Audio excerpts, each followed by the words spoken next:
Good morning. Welcome to Brisbane, Queensland, Australia. So we are here on the apron, just about ready to go. Just had some quick last minute adjustments just before the stream started. But we are on the ground and ready. So today we are flying, there's a few static aircraft around. We are flying from Brisbane, Queensland, Australia on the east coast up to inland Longreach, which is a location of the Qantas Founders Museum, which they have sort of created in the sim. So when we get there this morning, we will do a bit of a, what do you call it, a bit of a drone flyover and check out what they've created. It's mildly interesting. But not too much of a long flight, but I think about an hour and 15 minutes. So I suppose by my stream standards, it is a decent flight. But we are all set up and ready to go in the sim. Now I fixed my webcam issues from the last stream. It doesn't look washed out and dark. I'm not sure what the issue was. And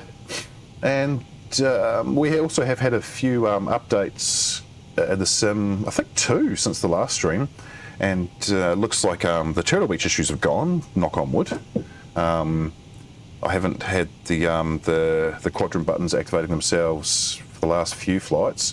But the another issue that we have is the APU taking 5 or 6 attempts to start in the Airbus.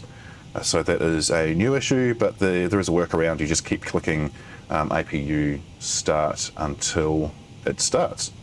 But we are all, I've already received IFR clearance and we are all good to go. So we'll be, if I just bring this up, so we're cleared to YLRE, airport is filed, takeoff runway 19 left, climb, maintain 13,000, departure frequency 133.45, squawk 6655. And of course you can see we are Netlink 553. That's because I'm flying QantasLink and I'm flying Network Aviation. That is a Qantas subsidiary that do fly the A320. Not out of Brisbane though, predominantly on the west coast of Australia. They fly the A320-200ceos. They don't have any neos in their fleet. I don't know if that'll change. I do know that Qantas themselves are getting neos in their fleet in the next year or two, starting with the 321 XLRs maybe, could be the LRs. Once they have received, the XLRs, once they've received their certification. So it's a semi-accurate flight, other than Qantas fly the QantasLink will fly the Q400 into Longreach, not the A320. But we've got an A320, so that's what we're going to use. And let's push back and start. I'm just going to. I've still got a bit of a cold. So I have got a bit of a sniff and a cough, and I am actually just going to have a bit of a cough before we start off mic. Just one sec.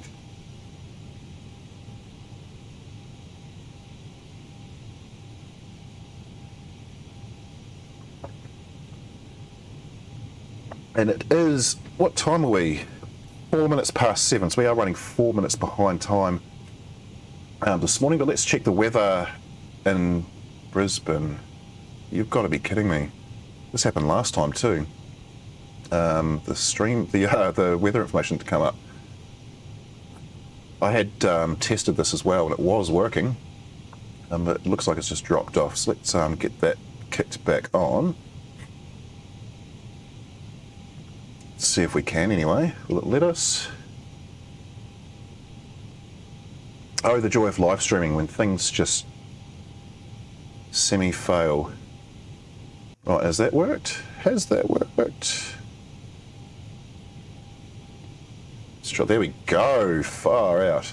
That is very painful. This is free software that I'm using. This is Lonely Screen, so I can AirPlay my iPad to the stream. So we'll do a refresh. You see that the barometric pressure 30.06, which is already set in the aircraft, as you can see if I remove that. So if you know where that is right here. We've already preset that. It's nice to have this big display so we can see it, unlike in the Boeing. There's it's a 2-knot wind and it's coming from the southwest. So we are taking off from runway 19 left, but I will treat that as wind calm. And, just need to blow my nose now. Far out. This is just ridiculous.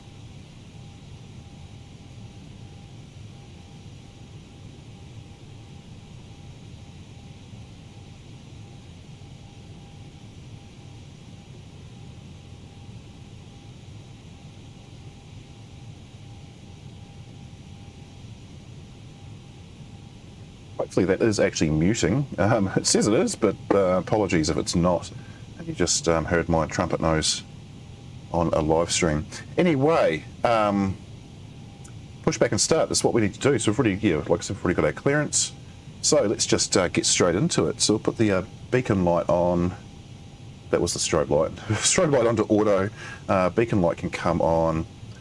Batteries, better turn those on, and we'll turn the master APU switch. We'll wait the 3 seconds. We'll start the APU. We'll see what happens. Does it stay on?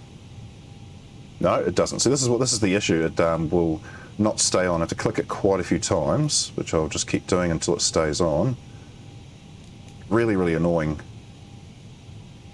There we go. Okay, so that's staying on. We'll unroll our landing lights now. Just going to double check. There is someone beside me here. I'm going to watch that they don't start pushing back before me. And I push back into them, so I'll just keep an eye on that. A few other simmers in Brisbane as well. Virgin Australia's taken lots of Qantas by the looks of it. Qantas 786 coming in. Oh, there's another one up there. I think this FD, is it FedEx? Qantas, Jetstar, can't see that one. Awesome. Oh, and our jetway is springing back. Cool. So we're not going to have a nice cinematic jetway pushback because it's going to spring back, I know it. Anyway, APU bleed coming on. We'll turn the seatbelt signs on because we are about to get rid of our jetway, which I will actually go straight. Yeah, okay. There's going to be no beautiful slow jetway pushback, but we will get jetway retraction. We'll get the pushback started, get the fuel tanks turned on, fuel pumps turned on because we probably need those. Ignition to start. Better turn the park brake off as well. But we are otherwise ready to go. Now, I don't know if you saw in the title that I've got bredok3D in brackets next to the Airbus A320. Oh, I've actually got A320neo. That's an error. It should be A320neo. That's because this is the bredok sound pack for the A320. And it is rather beautiful. They have done a fairly good job at the sound on this one. So I prefer to fly this rather than the native Asobo sound that comes with the aircraft. But while we're on pushback, I'm going to start engine number 2 to start with. Yeah, so the bredok sound pack is quite nice. You'll hear that in this stream. Hopefully you can hear it okay. I have adjusted the sound so it's a little bit louder because I have noticed it's not prominent on the stream. Start my turn a little early. Why are we not? Oh, here we are.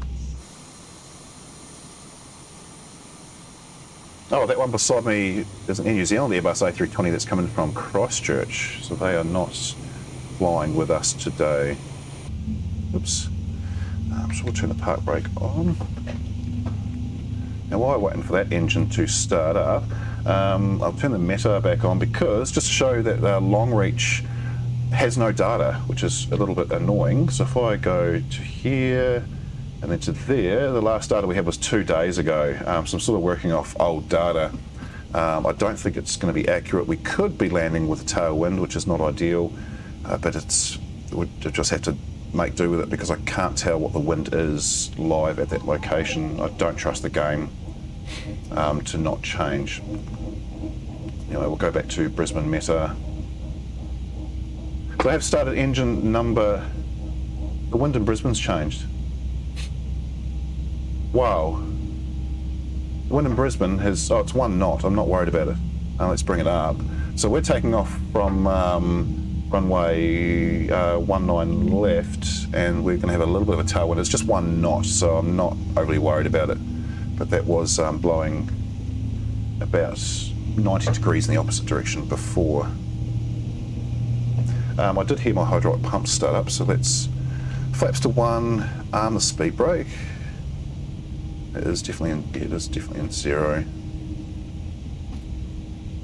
And I didn't turn on AI ATC. There's just everything happening at once. It's been a while since I've flown the A320 actually. I've been flying the 737 MAX 8 a lot. Alrighty. So we are all fired up. Let's get some systems turned off. We'll turn off the ignition. APU can be turned off. We'll turn on our taxi light. Better turn on the nav lights as well. Everything else is looking good. Let's go into taxi position. Better turn the parking brake off. Probably should see which way I'm meant to be taxiing as well. CWW2. Okay, no, that's all quite easy. I already know where all that is, so we can shut that down in the meantime.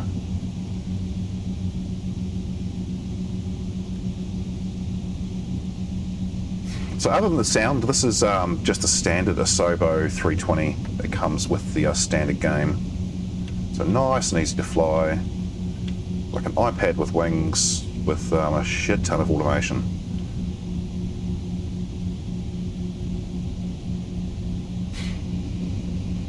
I would like to have the Phoenix or the fly-by-wire A320, but it's not on Xbox as of yet. Hopefully with this WASM updating that Microsoft are doing, we will be able to get such aircraft, because I will ditch the standard gear and go for the third-party add-ons that are just so much better. I'll probably keep the Latin VFR 321 and 319. They've been just an absolute joy to fly. 319, I'm still getting used to. Seem to slam that into the ground when I'm landing.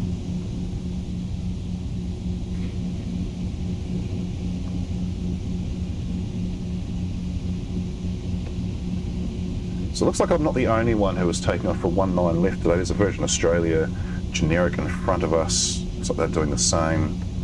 We'll just keep an eye on the wind. I don't want it to turn around and taxi back. So check fuel light is flashing. It is. Cool.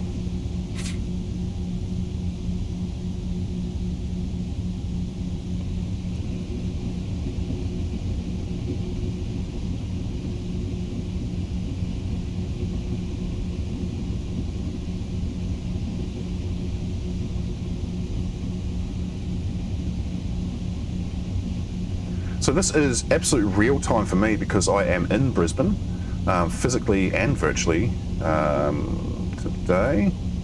Well, I'm in Brisbane every day. This is, well, I think this is the first time on live stream.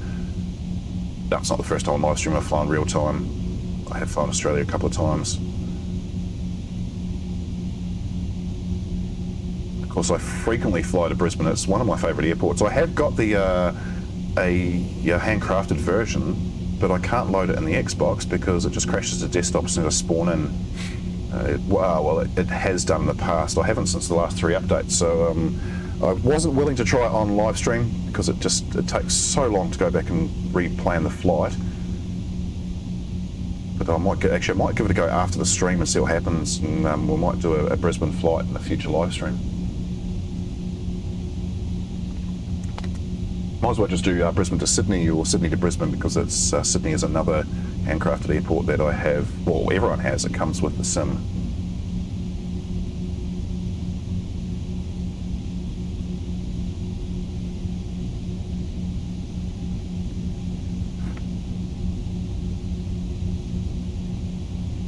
So we're supposed to turn right just there, I should say, but I don't like doing that because when you line up to the runway, it puts you on a weird angle, just as that generic has done. But they've been given direct clearance to take off by the looks of it.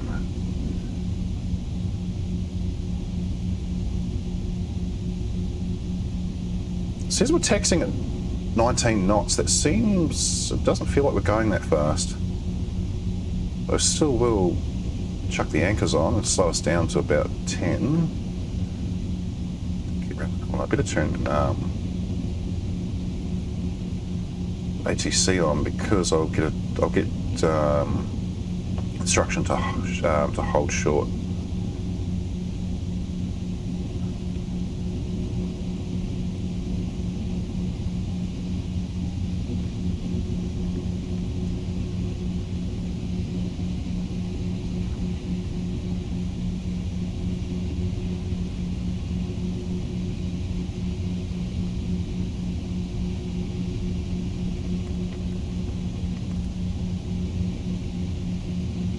Yep, hold short 19, oops, I meant to hit the park brake. 1 left traffic is generic on the runway. So I might just watch them take off.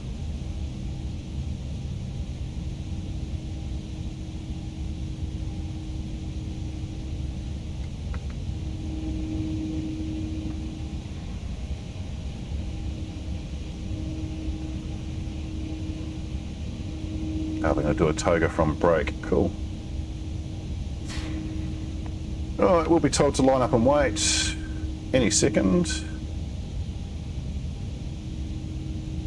Or not. I could have actually watched their takeoff.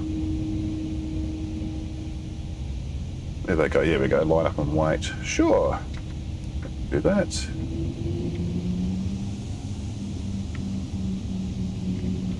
So slow it's starting to move, these 320s. And of course, because I've got the Turtlebeach and still haven't got the foot pedals yet, the rudder pedals, I'm having to reach over to adjust my throttle while I'm making a right turn on the ground. Is there anything coming in before I pull out the runway? There's nothing. Oh, well, there's no way you're landing on 9 left. Not from almost 4,000 feet above us.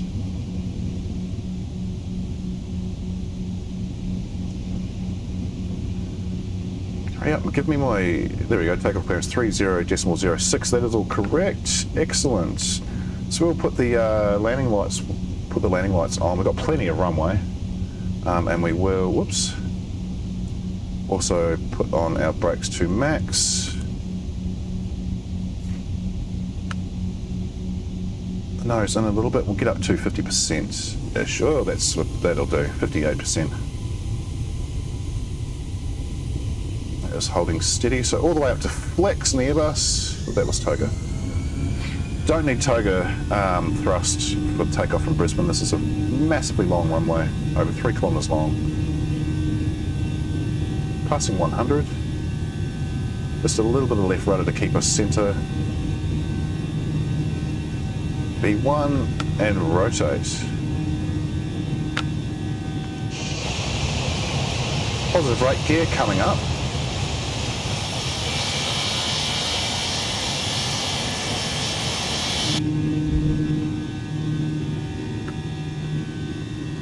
Drop the nose just a little bit so I can build our speed. I want to get beyond, get rid of that first flap.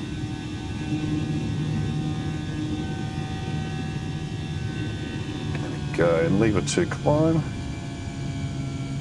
We'll engage autopilot, and it immediately tips us to the right. I did expect that. I was a little bit off course, and I want to lose that speed brake as well. It's pretty happy with that takeoff. It wasn't bad at all.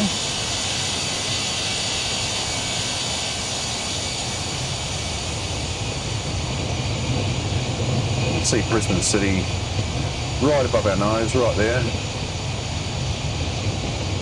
Probably see where I work from here too, actually. I work, and that building right there, it's about to disappear. That's so cool. Better check if ATC say anything if our QNH has changed.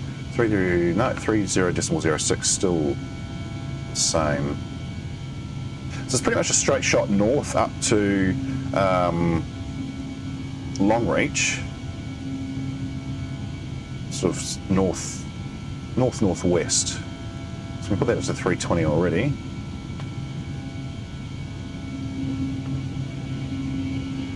But brighten the displays a little bit. They're a little bit dark on stream, I can see.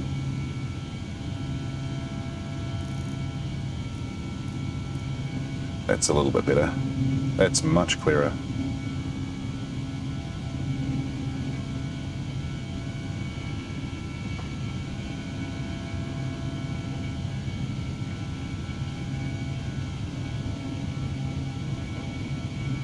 Beautiful day here as well, 20 degrees Celsius, and it is 20 past 7 in the morning, so it's going to be a rather warm day. There's 10,000, so we get the landing lights can come off. Seatbelts remain. Of course, this is a no smoking flight as per Australian legislation.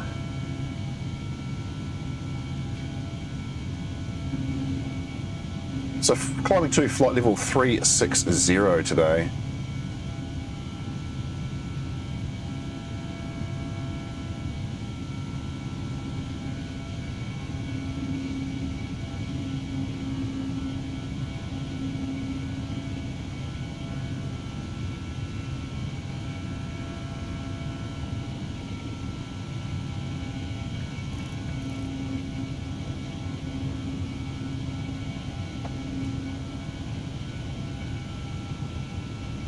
Coming up to 130.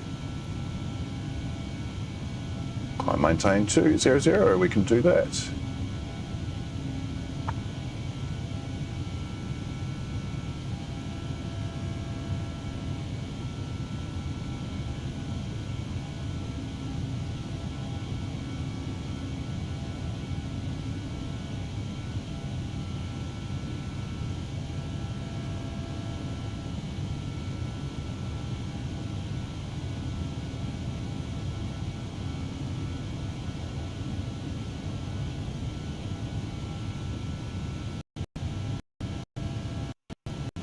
It's not the most scenic flight, this one.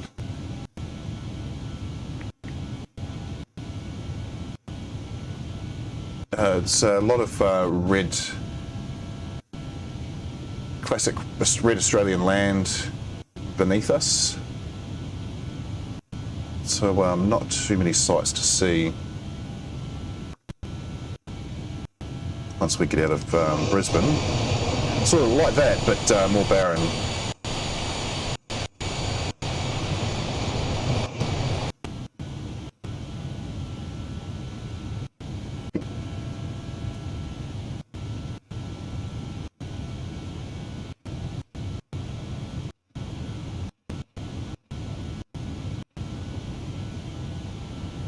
There we go, coming up to 18,000. So we can put the the barometer to standard.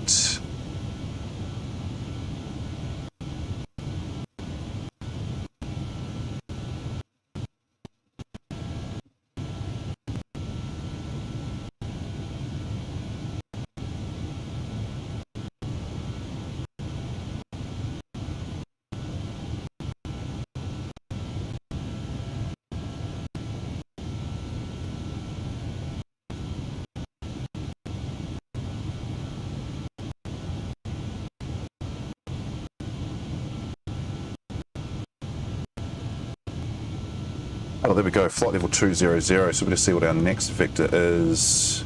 280, and then after that will be 360 for the cruise.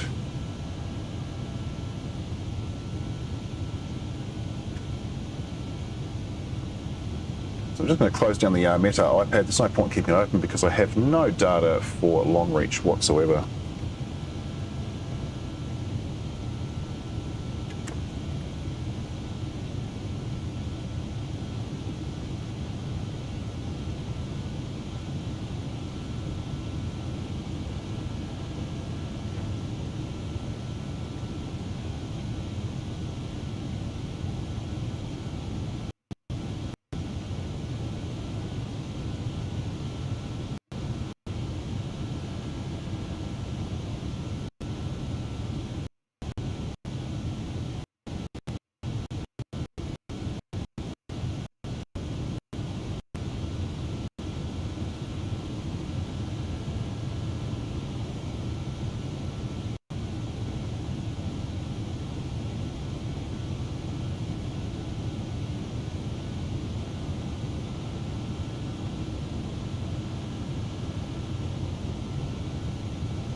I just forgot what the altitude was meant to be.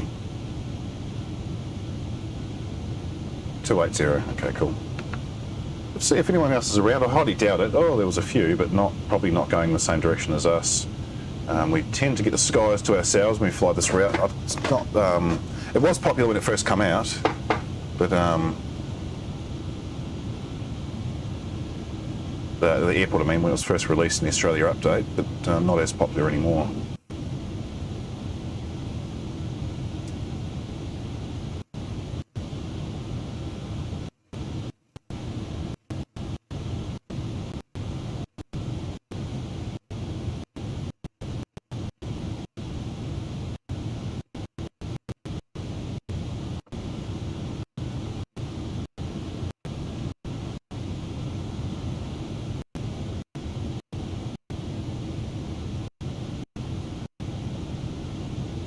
I feel like I've forgotten something. I don't think I have.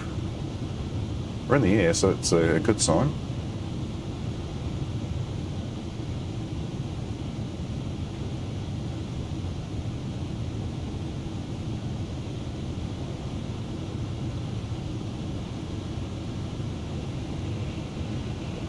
Oh, beyond 280. I'm just not paying attention. Climb maintain 340. Okay, so another 2. So 340, then they'll take us up to 360 for the cruise.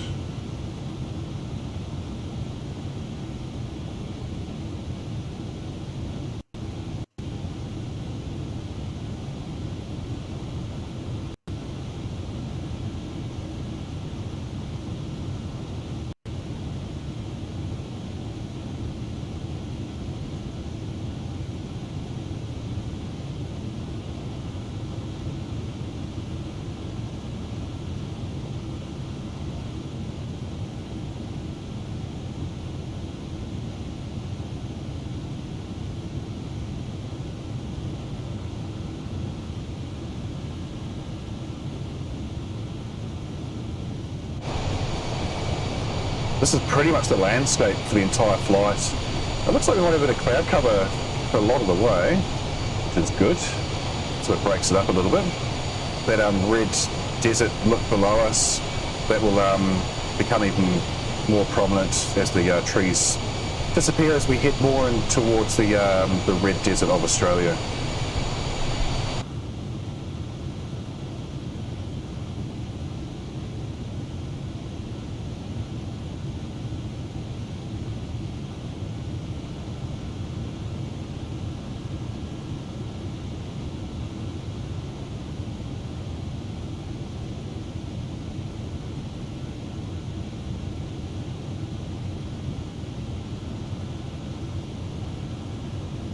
Coming up to 340, so it should give us final final instruction of flight level 360. There it is. So we turn ATC off for the remainder of the cruise until we start our first decel and then descent.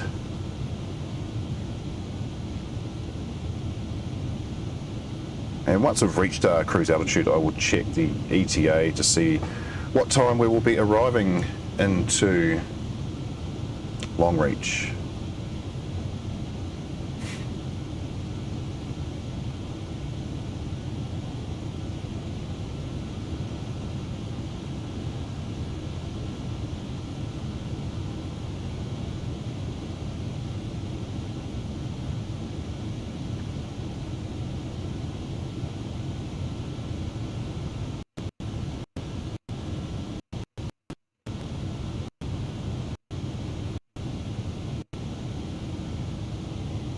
There we go. That didn't take too long at all. Again, in the Airbus, I always forget to set the chronometer timer to see how long things take. The Boeing does it itself, which is rather nice. But you can see where my mouse cursor is here. It has restarted 32 minutes. That's when I first spawned into Brisbane. It hasn't, but it's been a little longer, a little less than 32 minutes of flight time. That is more or less leveled out. 300 feet per minute climb. That is fine. We can put the seatbelt sign off. Passengers are free to walk about the cabin. those engines will settle. They do sound nice though. I really like the bredok sound pack with this that I've got.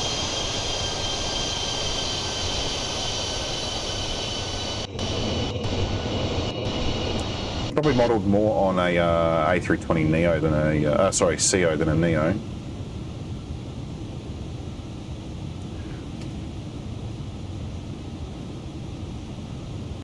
Alrighty, so there are a few aircraft around us. They'll disperse eventually, and should have the sky to ourselves.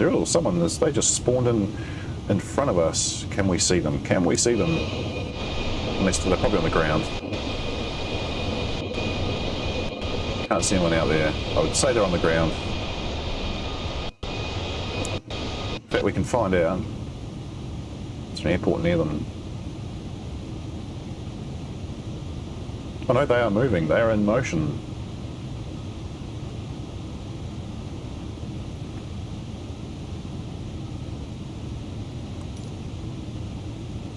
There we go.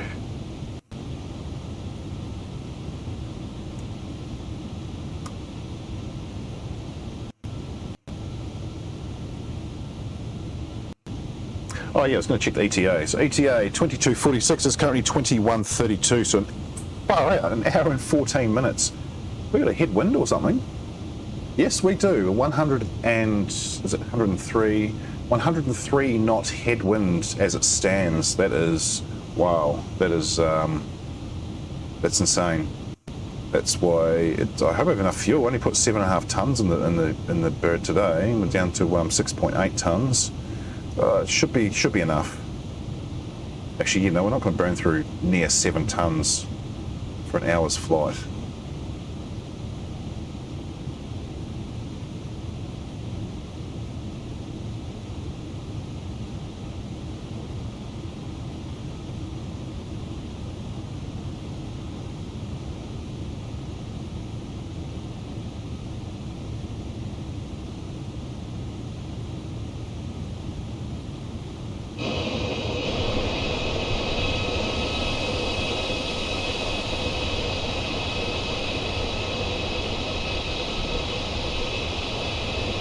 This is pretty much the view that we'll have.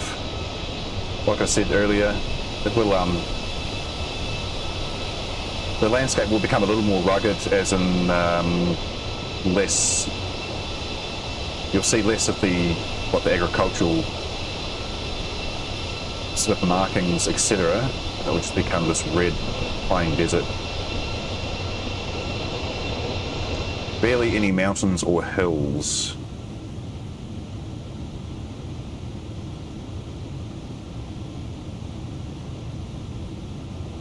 So on that note, I'm going to take a quick 5-minute, as I almost always do when we reach cruise altitude. So I will put it into the BRB screen, and I will BRB in 5 minutes or so.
And we are back, and I've just realised, number one, I didn't put any music on for the 5-minute interval.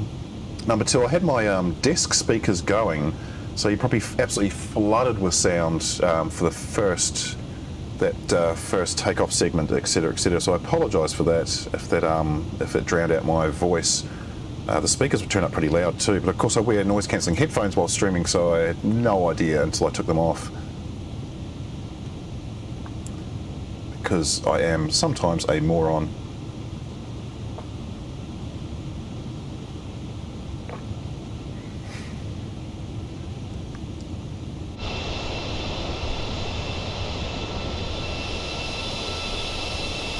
So you can see that land below us is becoming more and more barren, less farmed, not as many roads, and it just gets more and more sparse as we head to Longreach.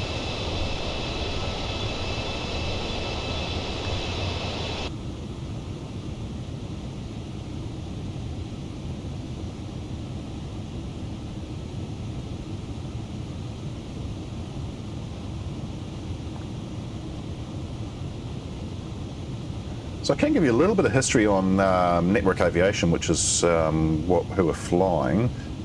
So I did look up some info on them. They started out as a small regional airline, and then some 20 years ago were purchased by Qantas and brought into the QantasLink brand.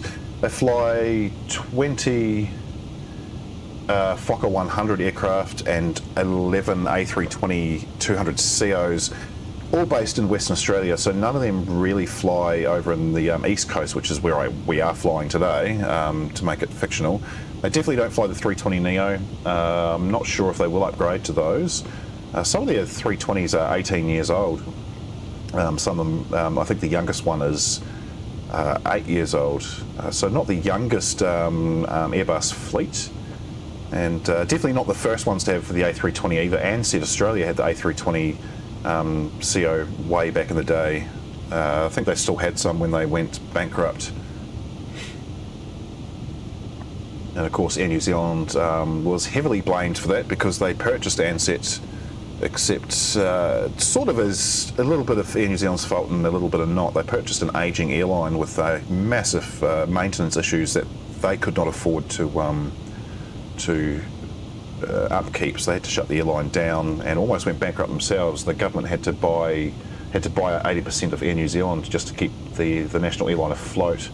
And I think New Zealand government's ownership of Air New Zealand has dropped down to below 50% now, and they are one of the most profitable airlines in the Pacific. In fact, there was one year where Virgin Australia, this is before they had their last bankruptcy, they had an ownership. They were the largest shareholder of Virgin Australia with 21% shares, and Virgin Australia didn't make a profit one year, so Air New Zealand just went, yeah, we're just going to bow out, see you later, and sell off. And then shortly after that, they had a, I don't know if they still do, but they did have a co-chair agreement with Qantas for domestic flights. So Qantas, they don't fly domestically in New Zealand themselves. They do with their low-cost airline Jetstar. They have domestic flights between the four major airports, which is Auckland, Wellington, Christchurch and Queenstown. But you could fly Air New Zealand code-share with Qantas domestically in New Zealand, and you could fly Qantas code-share with Air New Zealand domestically in Australia, whereas previously it was Virgin. So a little bit of an interesting tidbit.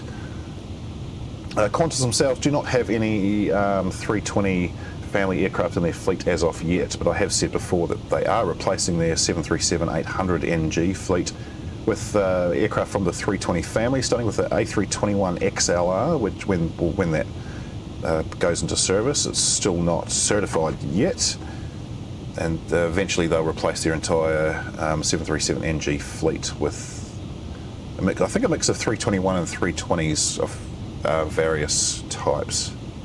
So interesting move on Qantas to move away from Boeing. The only Boeing they'll have left in their fleet after that is the 787-9, as they have retired their 747-400s. Oh, they also have the 717s as well, which fly, I think it's Sunstate Airline. No, it's not Sunstate. It's another one of their subsidiaries. and they are going to be replaced with the A320 variant. So we will be saying goodbye to the all narrow-body 737s from the Qantas fleet within the next 2 to 3 years, and I imagine they'll replace their 787s in time with Airbus as well, to complement the A330s they already have and the A380s. So Qantas, I imagine, will become a mainline all Airbus fleet. And of course, they used to be a very, very loyal Boeing operator. They've had the 767, the 737s of all types, the 747 100s to, did they have the 200s? I think they're the 100s, 300s and 400s. Of course, they're the only airline to fly the 747-400ER variant. I didn't know this until reasonably recently, like within the last 12 months or so. I actually thought Air New Zealand flew the 747-400ER, but they didn't. They just had the standard 400 versions. So the ER was designed specifically for Qantas. They also flew the 707, and that was also a modified version with a longer range. So they were the first Pacific airline to bring the 707 down under. Air New Zealand didn't fly the 707, they had the DC-8s. That was their first 4 jet engine aircraft, which were eventually replaced by the DC-10 and then again replaced by the 767 and 7400. And so I don't think Qantas have ever flown the 75. I don't think they've ever had that in their fleet. Which is interesting because they are going through the A321, which is considered the European replacement for the 75. Oh, I'm going to check the ETA once more, 22:48. So an hour and 3 minutes. It's not really too much change there.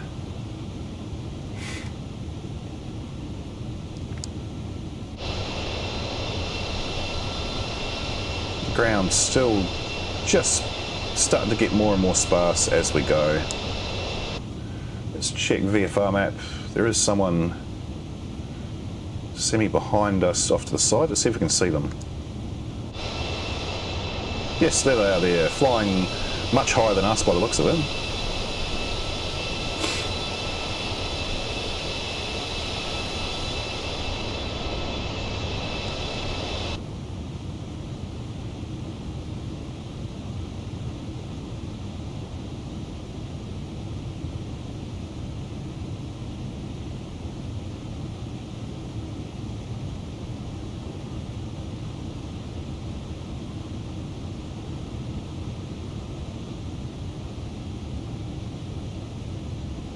I suppose while we're cruising and waiting for descent, top of descent, so I can show you on the iPad nothing at all. I can just show you the lonely screen. Oh, things are failing me today. Oh, it's disconnected. Okay, cool. It's a reconnect lonely screen to the iPad. There we go. Let's see if we can see that in the stream now. There it is. Yay. So this is the next live stream, which will be this coming Thursday night my time, which is, I think it's 10:30 a.m. London time. We're going from London Stansted across to Luxembourg, which is it's not a very long flight, about 40-minute flight. We shouldn't get to any higher than flight level 320 on the 73, and Luxembourg is having some interesting weather at the moment. It seems to be raining there a lot. I don't know if that's normal. I assume it is for inland Europe. And fun airport to fly into. It's international slash regional slash Air Force airport. So it has taxiways all over the place. And last time I flew there, the air traffic control, ground control didn't send me off to a gate, so I think that's fairly normal. We'll have to make that up as we go. Also, it didn't descend me on time. I had to do a bit of a loop to get down to altitude for landing, so we'll probably do that in the